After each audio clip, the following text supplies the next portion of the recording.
Now you are watching Thoroughbred handicapping at its best on Horsepower PSN. Thanks for checking us out. Don't forget to subscribe, because subscribing is the name of the game. We got to get to 1,000 subscribers, everybody. 1,000 subscribers. We've made our way over 500. We still have a little bit ways to go, so don't forget to hit that subscribe button, like and share. And by the way, that notification bell is also very important, guys, because of the fact that we're going to be scheduling these videos a lot more during football season. I know it's not football season officially yet, but for programmers like us, it kind of is, and that means that we're going to be recording a lot more in the evenings. And when we do that, we decided, well, we'll take advantage every once in a while. We'll have some live programming, and that will happen usually with about an hour or two notice. So if you subscribe, you hit that notification, you'll be able to get notified once we send out a promo for our live show. So you'll know to be able to take advantage of the live interaction with us whenever we decide to go down that road. How's it going, guys? How's it going? I see you're at your new location there for the summer, Chad, in Saratoga. Yeah, we're here in Saratoga, and we're going to try and make the best of it. Yeah, poor Chad. He's in Saratoga, making the best of it. How's it going, John? I'm in Saratoga. Yeah, it's fun. Yeah, right. That's what. How far is the drive for you, John, from Saratoga to Long Island? Oh, it's like 3.5 hours. You probably don't want to take that very often, then. No, but I have family back there, so I like to go back and visit on occasion. All right, so what we're going to do here today is talk about, guess what? Saratoga. And before we do that, we just want to take a look back at last week's action. And with last week, of course, we were taking a look at a racetrack that we didn't really, I don't think we've ever done before. That was the Horseshoe. What was that called? What's that? Because that has like different names. Horseshoe Indianapolis. And they also call it something else too. Indiana Downs. It Okay. used to be something, a little of something for everybody. So that was our main show, our main video race last week, the Indiana Derby, won by Dragoon Guard, and Chad talked about absolutely giving all sorts of Kudos to that horse. That Dragoon Guard was going to be a horse to contend with, and he certainly looked the part, Chad. Yeah, we got Brad out of Churchill. He doesn't really leave Churchill too often lately, but he took the ride up to Indiana. And you know, the thing that was interesting to me, I think he was much the best, and I thought Stronghold ran well. I mean, it was a good field and just a good performance from Dragoon Guard, but non-committal about the Travers. I thought for sure he would, with enthusiasm, say that the Travers was next, and non-committal at this point. So just a wait-and-see approach, but certainly, look, he answered the two-turn question, aced it with flying colors. I don't think he needed the lead. He just kind of made the lead and showed another dimension. He's a nice horse with a bright future. That's exactly my notes. Dominant performance. Stronghold looked good, but Dragoon was elite. So they paid $580. You made notes on the race. I'm very impressed. Well, I've got a show I got to do each week. By the way, the horse paid $580, which is not that bad. I don't think. Well, it was 7-2 morning line. He was the third choice, so Yeah. It's not that good, is it? Well, I mean, all things considering how good Chad believes this horse was and is, that was a bargain. Yes, it was. Yeah, so hope everybody took advantage of it. Matter of fact, you guys hit the exacta last week. You both had the 8 with the 2 as part of your action last week, and the 2, of course, being dynamic pricing. Who finished By the second. way, did you want to know what he ran? He ran a 9 last time out in that race. That was That's first time no Lasix as well, right? Yeah. By the way, the Stronghold. The seat number continues. Number continues to drop. Oh, so Dragoon Guard. That's back-to-back Ran a 9s. 9. Huh? That's back-to-back Yes. 9s. Yes. Okay. By the way, I meant to say Stronghold. Dynamic pricing was in the race that we talked about on Patreon. And of course, if you have yet to join, don't forget to do that. You can check out the link in the description area It's real simple. It's $5 a month. You can cancel at any time. And the race that we are going to talk about on Patreon, which is actually the race that we're going to start off with today, is going to be race number 9. So we have a double in action on this week's show with those 2 races back to back, race 9 and 10 at Saratoga. So that's what we're going to get started with right now. Oh, what's the next step for Dragoon, Chad? They didn't decide. He just told you. He thought they were going to go to the Travers. Not so fast, my friend. They're still mulling it over. Well, we certainly hope to see him there, that's for sure. Talk about all this craziness in this race. So what do we need to know here, John, about all these horses? These we've got we've got 1A, we've got. That's an entry. They're both trained and owned by the same person. So. But 1A running with scissors. He's on the also eligible list. He needs help to get into the race. Okay. And how many do they run, Chad? 10, 11 they run? It's 12. They run 12, yeah. Okay. And then also 13 and 14. Actually, 14 is main track only. So we'll only 13, 14, and 15 are all on the AEs and the 1A as well. Okay. So let's go ahead and get started now with... And just again, for everybody out there on YouTube, we're going away. So we'll see you on Patreon. We'll see you on the other side. All right. So we are back here on YouTube. Hopefully you didn't miss us. If you did, you need to join Patreon. And this is a good time to say hello to Betsy Haber-Wicker because she became our newest Patreon member this past week. Hello, Betsy. And Betsy had a few things to say as well in the comment section. I don't bet, but I love watching the handicapping shows, and this is the best one by far. I like that you also have a trainer's perspective. Thank you, Chad, for taking the time to do this show, as I'm sure you must be extremely busy as a trainer. I would like to follow. That's a nice lady. I would like to follow your horses, but not sure how to find them. Is there an easier way than going through each race at each track on Equibase? Yeah, on Equibase you can follow horses and trainers and jockeys on Stable Mail, which is actually pretty cool. Stable Mail? Stable Mail, yeah. Okay. You enter the trainer's name, and every morning you'll get an email with who they have running that day. Okay. I'll put a link in the description for that as well. But I appreciate the kind words, Betsy, and certainly, look, I mean, we work hard, but we try and give back and try and help the viewers out if we can. By the way, Betsy followed up with another comment. Chad was right on the money when he said there would be a litany of Chad Brown entries in the Diana. Almost half the field with 5 entries. So they named that race the Alan Jerkins in Gulfstream when he was still alive. I wonder if Chad Brown's trying to get the Diana changed to the Chad Brown. He's not going to win it this year. Bad news for Chad Brown. You heard it here first. L.A. Boyko says, hate it when Chad and I disagree. Usually ends up poorly for me. So well, that's why he's listening to the show. Yes.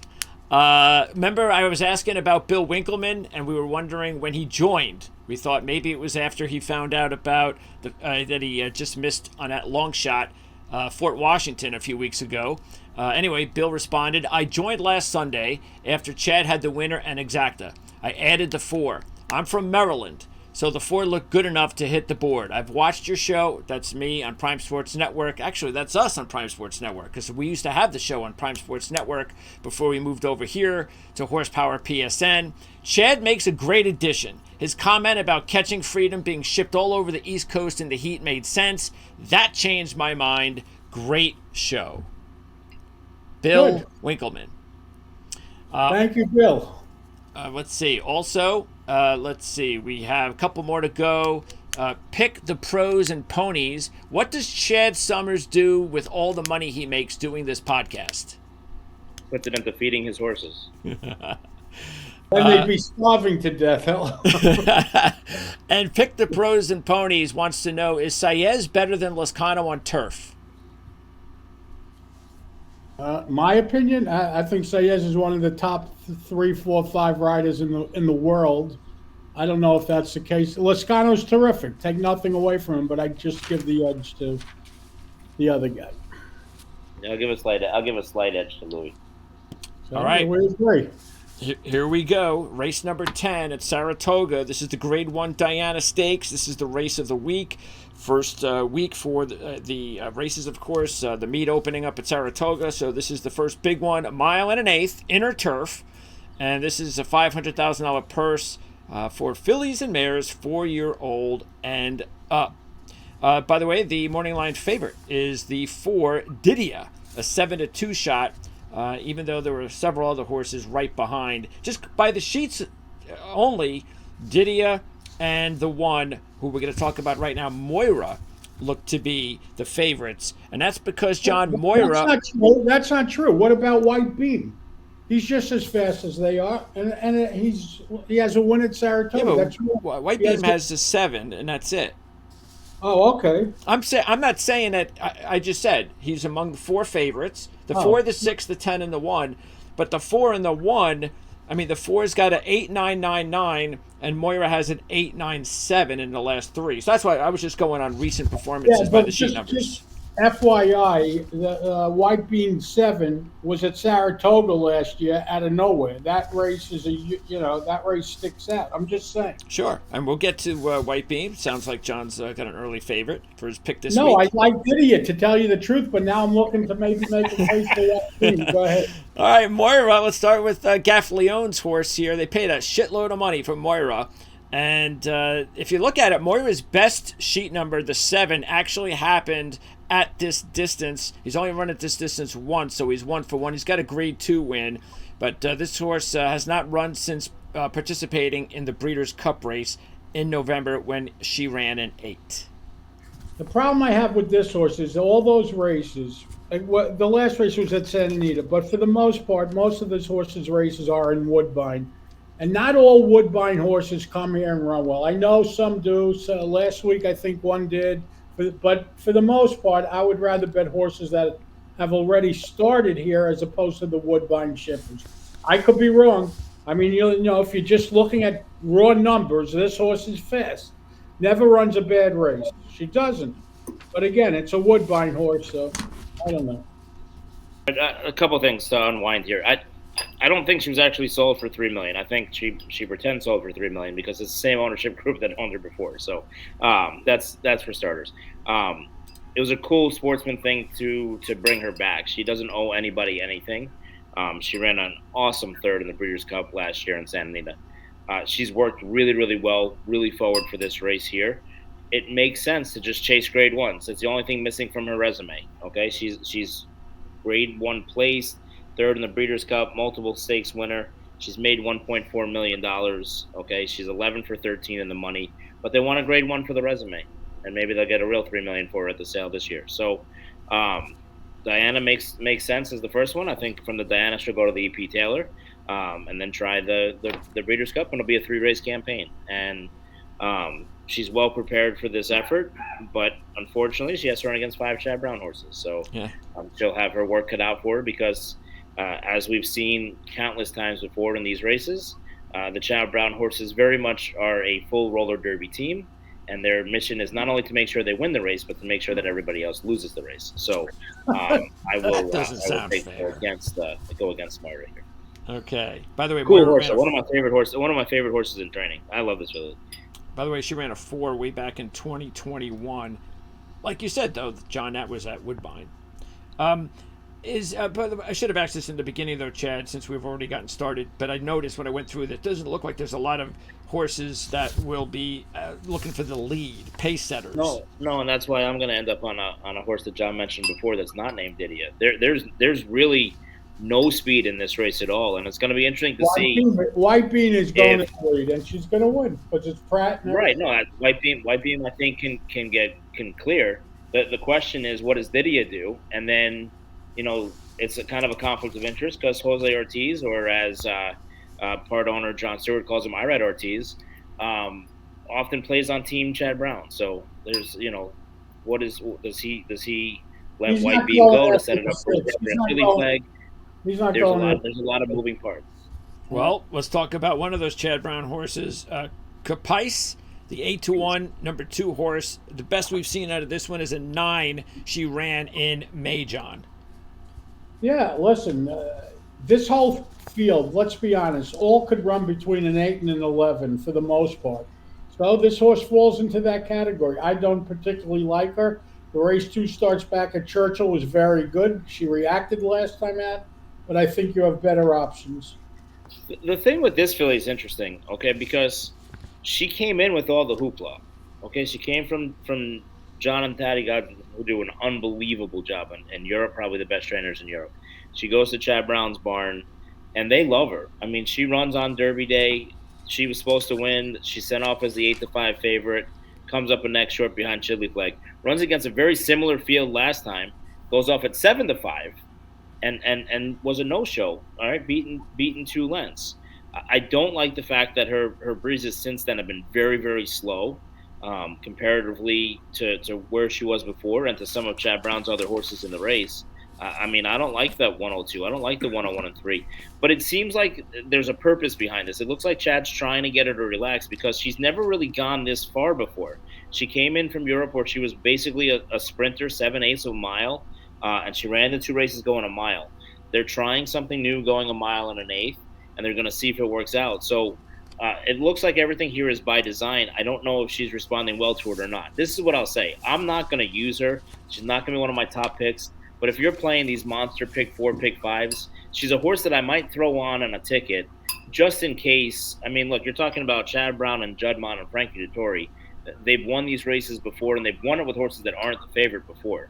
So if she can ever get back to the form she was at, you're going to get rewarded on a horse who is going to be the 5th of the 5 Chad Brown horses and has the ability to win the race. I mean, she ran well enough in those races in Europe in the past that would make her a player in here. So, like I said, I'm not going to use her in my 1, 2, 3, but I would include her if you're playing a multi-race. Horizontal wages. Yeah. All right, the 3, Mission of Joy is next. A 10-1 shot, has a couple of grade 3 wins to her resume. She doesn't have any single-digit numbers, John, but she does have a couple of 10s this year, and she's coming off an 11. Yeah, listen, she's steady. She fires a number every time for the most part, but she would have to improve to beat this group. Look, I really liked her last time. She was my long shot play in the Just a Game, and she was just a half length off it. She ran awesome, but Chili Flag ran better, and I don't see anything that shows me that she's going to be able to switch the trend. Turn the table. I mean, Chili Flag is a horse that might have surprised a few people, even within the Chad Brown barn. She always maybe had glimpses and hints of potential, but I mean, the last 2 races that she ran from a visual standpoint, I don't know about the sheet numbers, and we'll get to her in a second, but visually, very, very impressive under Irad Ortiz, her last 2 starts. All right, now here's the morning line favorite, Didia, the 4-horse with Jose Ortiz on board. The last 9 races, the sheet numbers have ranged from 8 to 10. That's it. Very consistent over the last 9. That dates back, by the way, to August of 22. 1 grade 1 win, 2 grade 2s, and a grade 3. She's coming off a grade 1 win at Saratoga. That was just last month, John. Yeah, that was for Belmont weekend here. Listen, her last 4 races, she hasn't run worse than a 9. And again, this trainer does a terrific job spacing her races. She obviously needs time between races, and she runs well. I'm decided. I would bet the longer price between the 4 and 6. Whoever's longer, that's who I would bet. But I can't say that at this point. So I don't know. She's very live to me. I think she's 1-2. I don't think you can get the 9-1 you got on her in the New York handicap last time. Look, she's a really nice filly. I find it really interesting. They breezed her. They sent her up to Saratoga for the Belmont Stakes Festival. Brought her back to Kentucky. Worked her 12 days back, pretty quick for a really conservative trainer, Nacho Correa. So to me, that just screams that she was wanting to do something because Nacho's not one that's going to make one do one. So she's obviously been in good form. She's remained in good form. I saw him this morning. He's all smiles. He's feeling very confident, Nacho. So certainly as a major player, but again, has the target on her back. Where maybe in the New York, she didn't have that target on her back. She now squarely has that target on her back this time. And the horses that Chad Brown had in the New York were not as good as the horses that he has in this race. There are better horses in this race than the horses that Chad Brown had in the New York last time. So, but that still was a 13-horse field, Chad. It's not like it was one of these 5-horse. You know what I mean? So I understand that. Look, Warlike Goddess came out of that race and won the Philly Delaware race the other day. Correct. So I mean, it's not a terrible field, but Chad Brown loves this race, and Chad Brown wants to win this race. So I'm going with Chad Brown. I don't think Diddy is going to be able to win. Okay. What's that noise? That's my dad eating dinner. Oh, okay. Hi, Dad.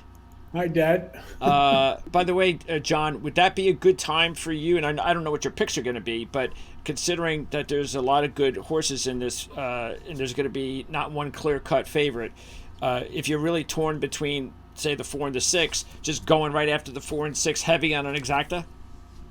You could do that. Yeah, why not?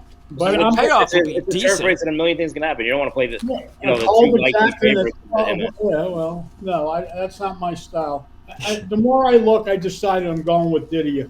Because Didier, I don't believe Didier will be short. I think they're going to go for White Beam. It's Chad Brown. It's Flavian Pratt. The public and everyone else, they don't know Ignacio Correas. We know him. You know, I understand you're getting Ortiz and everything. I just think Chad Brown will be a lot shorter. I really do. The horse in between the two, this was a horse you took, right, Chad? Recently? Gina Romantica? No, I don't like this filly. She's got a great pedigree and she's got her grade 1, but I think she's the worst of the 5 Chad Brown horses. I don't like this filly. She does have a 7 and 9 her. She has a 7 and 9 last year too. But go ahead, sorry, Chad. Just not for me. I mean, she was a price when she won the QE2. I know she's won a couple of grade 1. She won the First Lady. She really runs well at Keeneland, but came back to Keeneland this year and we're in a really, really flat 7th. She looks like she's finished. I don't like her at all in this race. John? White Beam. You agree, John? Yeah, Gina Romantica? No, I'm not as negative on her as Chad is because her last 2 races were both paceless races. So if you go back to the last, you're going to get more of this, John. You're going to get more. I understand it's going to have the same circumstances. That's true, but I'm just saying. And when she was in paceless, listen, when she was in paceless races when she was 3, she was right there. Now she's in paceless races and she's out the back door a little bit. I don't know. Okay. The 6 is White Beam, so this is the one that John's been. Well, the Saratoga 7 is staring me in the eye. What should I do? Well, and that Saratoga 7 happened to be this race last year. Exactly. And it's the only time that this is the only single-digit number we've seen from White Beam. And by the way, she was the longest one of the Chad Browns that day, I believe, when she won. That day was also, I think she was 7 or 8 to 1. Yes, when Chad Brown had 4 of the 5 in the diagonal. Right, he had 4 of the 5 and one with the slowest one. Mark Cassidy was on an island, and if you want to watch teamwork, poor I forgot who the jockey was on Mark Cassidy's horse, and she tried. The filly, she really, really tried to fev over, but they did everything in their power, and she still almost held on. I mean, she ran a really, really brave race that day. But look, I mean, In Italian this was White Beam's coming out party because In Italian was the best horse in Chad Brown's barn. She had run so well in the Breeders' Cup at Keeneland the year before, and when she was able to nail her on the wire, it was kind of like a changing of the guards a little bit. And okay, we haven't necessarily seen that race back from her. I think she showed signs of it last time in the Just the Game, but I think she looks like she's winding back to that 7, John. I mean, the third start off the layoff, it was the same thing last year. She had 2 starts in Diana. It just the only difference is, Chad, she's better this year though than she was last year going into this race. Last year she ran 12s. This year she's running 10s going into the race. So that she could run even better. I'm just saying. There's no In Italian in the race. Pratt seems like he's taken over a lot of these Chad Brown kind of mounts. Although maybe you might argue that Irat's on the better horse, but look, I think that she's definitely the horse to beat the way the race sets up and everything else. By the way, Gina Romantica, she beat In Italian in that 7, John, last year. Yeah, I just noticed that In Italian. But that was already the change in the guard. This was the race that kind of softened In Italian, and then In Italian went to Keeneland and wasn't the same horse anymore. Okay. This was the one. This was the one where an Italian was supposed to remain dominant. All right, the 7 is Fluffy Socks. And Fluffy Socks was very good at 4 years old. That's when you saw some single digits. But we haven't seen any single digits since then, John. She's got a grade 3 and a grade 2 win. She's been in the money quite a bit, but 0 for 5 at Saratoga. She fooled me last time out when she won. I thought she had no. I think, Chad, did you like her that day? I didn't like her. Well, I mean, look, the race was scratched down to a nothing field. She's 3 to 5. She if she was ever going to win another race, that was the race. That was Preakness Day, wasn't that Preakness? Yeah. They should have just let her go off to the sunset here. Unfortunately, the Sox look like they're going to be missing one in the dryer after this race. And she ran in this race last year running a 5th. It was also the last time Rosario was on board this horse. So they're reunited. All right, the 8 is Nisi Marie. And this is going to be one of my top plays. Nisi Marie, a 12 to 1 shot. And I like the fact that she seems to be trending in the right direction there, John. The last 4 races on turf. 15, 13, 12, and 10. The 10 was last time out. She was second in that race as a 25 to 1 long shot, losing only by a length to Didia. So that's pretty impressive. Anyway, I just like the fact that you're getting 12 to 1 and the horse seems to be trending and maybe even peaking at the right time. Yeah, I was using her also underneath, but listen, 12 to 1, why not? She's moving in like you said, she's moving in the right direction. And if you watch her last race, she did have trouble in that race at Saratoga, so maybe she can run better. And again, she's a price. This is where I don't understand jockey agents sometimes. I'm sorry. You're supposed to ride Nisi Marie, not Fluffy Socks. I'm sorry. Joel's given her 2 great mounts the last 2 times. She had without the trouble trip, she might win the New York. He gave her an unbelievable ride when she won the Big A 2 starts back at a price at 7 to 1. And this is Chad Brown saying, "Hey, I want you on the team. You know, you can do special teams or whatever." And they come flocking to Fluffy Socks. Nisi Marie's a better horse. There's no doubt in my mind that Nisi Marie will finish in front of Fluffy Socks. Whether she's good enough or not to win, I don't know that there's enough pace in the race, and I think she needs some help. And maybe Louis Tsai is a little bit more aggressive. We like to see that. We liked that with Fort Washington a few weeks back when Kendrick was on and was going to be a little bit closer. He needs to get this horse involved early, but I don't think she wants to be involved early. I think she's better as a Don't take her out of her game. You're going to make a mistake taking her out of her game. It's a situation with this filly that's really, really nice, and she's damned if you do and damned if you don't. And so I don't like her in this circumstance in this race, but I do like the filly a lot, and I'm not writing her off for the rest of the year. She's a horse that could really surprise horses as the races continue. I just don't like her today. Yeah, I was looking at that too. I was like, well, wait a second. Rosario was just on board with 1st and 2nd. What the hell was he doing on Fluffy Socks? All right, the 9 is the pace setter of the race, it looks like. Evie Jets, the 20 to 1 shot with Dylan Davis on board. Ran a 7 in October, but other than that, a 12 is, I think, the best that we've ever had from Evie Jets. So maybe it was just a 1 race deal. And what do you think about the only pace setter in the race, John? I don't like her. I mean, there's nothing that indicates that 7 is coming on Saturday. Not only that, it's a mile and an eighth. That 7 was run at a mile. I don't like this horse at all. The one thing is that I'll tell you is she does try.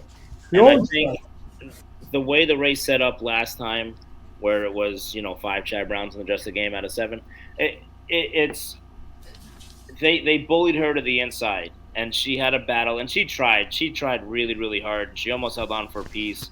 And look, it's a great story. The owner passed away a year ago. It was supposed to go through a sale. They allowed him to keep the horse and keep running it in his memory. And she's going to run out the rest of this year. And so you're rooting for them. The Cantermachis, Matt's and his brother and his father, they're a really family-oriented organization that do a really good job. And this is the one big horse in their barn. So, you root for people like that. It's just I don't know that she's as good as these other ones. I don't know that she really, really wants to go a mile and an eighth. But hopefully Dylan Davis can hold his position on the outside. And he's outside of White Beam this time. And kind of force Flavian Pratt, but Flavian Pratt, I think, a little too cheeky for that. I don't think he's going to fall into a trap at all. By the way, she had a couple of interesting races back-to-back last year. She won the Grade 2 race, actually beating Fluffy Socks at Saratoga. And then the next race, she ran a 7. That's the race she ran, the 7, in Keeneland, finishing 3rd. So, but that was last year. And guess who won that race? Gina Romantica. There you go. It's Gina Romantica all over again. She's going to come back to haunt us on Saturday. All right. I mean, the interesting thing, for whatever it's worth, in Evie Jet's last 1, 2, 3, 4, 5, 6, 7, last 7 starts, she's won 2. The other 5, she got beat by Chad Brown horses. And guess what? She faces 5 Chad Brown. Yeah, unfortunately. Yeah. All right. Now we got Chili Flag. Unfortunately, out of the 4 top morning line favorites, she has the outside post at 10. She's 9-2. She gets a Red Ortiz Jr. though, so that's it's got to count for something. She's won 3 straight races, running in 11, 9, and 11. John. So why is she different than other horses in the race, with the exception that she'll be a lot shorter price? Why do you want to play this horse? I don't. Well, it's the look. I mean, it's the look test. It's the eyeball test. If you watch the races, her closing kick in these last 2 races have been phenomenal, absolutely phenomenal. Okay. And 9-2 is actually it's a nice price. It's a nice price. And we talk about how kind of workouts play a trend a little bit. Didn't love the slow workouts, although there's obviously a reason behind it with Capiz. Chad Brown loves working his horses on the grass. Chili Flag has done the same thing like clockwork. If you look at every one of her workouts, this is really sick. 50-1, 50-2, 50-1, 50-4, 50-1, 50. She doesn't breeze on the turf. She just breezes on the dirt in 50, and it's been the key to her winning streak over here. And if it's not broke, don't fix it. So I like the fact that they're not trying to get cute. Just keep her well within herself. These nice easy breezes. She seems to keep her form. She's gonna be tough, but again, there's not a lot of pace. She was able to sit close in a paceless race in the Forever Together, but that was an ungraded stake race last year at Aqueduct. This is a little bit of a different ball game, and this is going to be, if she wins this race, it's going to be a brilliant ride for Red Ortiz, because that's what it's going to take. But she's more than capable to win this race. Yeah, and she's also 68% as far as finishing either first or second. All right, so there you go. Those are the 10 horses that are entered in the race at this point in time. John, who are you going with? I'm going with Didier. 4 with the 1 Mariah, whatever. The 6 Moira. It's from what's that TV show? Schitt's Creek. Oh, I was thinking of something else. It was a movie. There was Moira in it. I can't think of it now, but go ahead. Anyway, 4 with 1, 6, 8. The 1 is Moira. The 6 is White Beam. The 8 is Nisi Maria. The 4 is Didier, using her on top, reversing them small. You're up, bud. So 4 over 1, 6, and 8. 8. By the way, I was just thinking about it. It was from Patriots Day. I think the movie with Harrison Ford. Okay. I think it was Patriots Day. It's one of those movies. All right. I'm going to go with Chad Brown over Chad Brown. Yeah. Chad Brown the show? Or Chad White Beam, number 6, over the 10 Chili Flag, over the number 2 Capiz. Okay. Chad Brown over Chad Brown over Chad Brown. What are the numbers? 6, 10, 2. 6 Greg? over 10 and 2.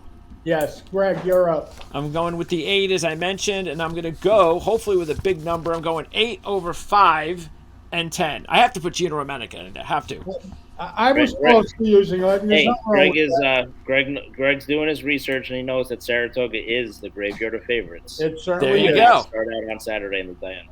And by the way, folks. we're on next week, the races, that's going to be, I believe, the 20th. Monmouth Park. Haskell already? Haskell. Yes, the Haskells next week, baby. Return of Dornoch, Belmont Stakes hero. How about that? Rematch with Mindframe. Wow. That's next week. You also have the Grade 1 Coaching Club American Oaks at Saratoga. That's for Philly. And this is gonna be the interesting thing, is where is the Rapido Anna? Let's find out. Tune in next week and see. Well, is it a 5-horse field, Chad? Is it going to be a short field? Is it? In which one? Both? In both races? The Oaks. Just anything is possible, John. All right, boys. Thank you, everybody. Thanks for tuning in. I'll see you next week. Chad, I'll Yes. see you in the morning. Thank All right, you, guys. everybody. Appreciate it. Stay safe and be well.